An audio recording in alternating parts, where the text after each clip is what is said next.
एकीकडे विकासाच्या गप्पा मारणारे प्रशासन, दुसरीकडे मात्र सर्वसामान्यांच्या घरादारावर नांगर फिरवताना किती निर्दयी होऊ शकते याचा जिवंत पुरावा नुकताच पाहायला मिळाला।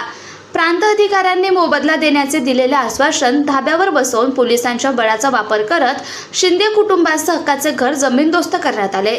भर रस्त्यात गळ्यात पडून रडणाऱ्या त्या अभागी भाऊ बहिणीचा आक्रोश पाहून, लेक बापाच्या गळ्यात पडून रडताना पाहून उपस्थित जनसामान्यांच्या डोळ्यात पाणी आले। मात्र प्रशासनाचे हृदय पाझरले नाही।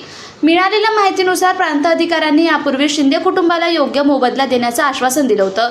मात्र प्रत्यक्षात कुठलाही मोबदला न देता किंवा पर्यायी व्यवस्था न करता थेट घराबाहेर काढण्यात आलं। 20 एप्रिल रोजी राहते घर पाडण्याचा इशारा प्रशासनानं दिला होता। तो पाळत यंत्रणेनं आपला रुद्र अवतार दाखवला। 2 दिवसांची मुदत द्या अशी विनवणी करूनही प्रशासकीय अधिकाऱ्यांनी त्याकडे पूर्णपणे दुर्लक्ष केलं। या संपूर्ण घटनेत स्थानिक नेत्यांची भूमिका अत्यंत संतापजनक ठरली आहे। लग्नाचे मांडव, पूजा आणि उद्घाटनाच्या कार्यक्रमात हजेरी लावण्यासाठी चढाओढ करणारे नेते जेव्हा एका कुटुंबावर आभाळ कोसळले होते तेव्हा मात्र फिरकले देखील नाहीत। ज्या गावात ही भावंडे लहानाची मोठी झाली तिथेच त्यांना उघड्यावर पाडताना किमान मानसिक आधार देण्याचं सौजन्यही कोणत्या पुढाकारानं दाखवलं नाही। ही लोकशाहीसाठी लाजिरवाणी बाब आहे। सगळ्यांचे आभार। पोलीस प्रोटेक्शन असेल किंवा सगळ्यांचे आभार मानतो।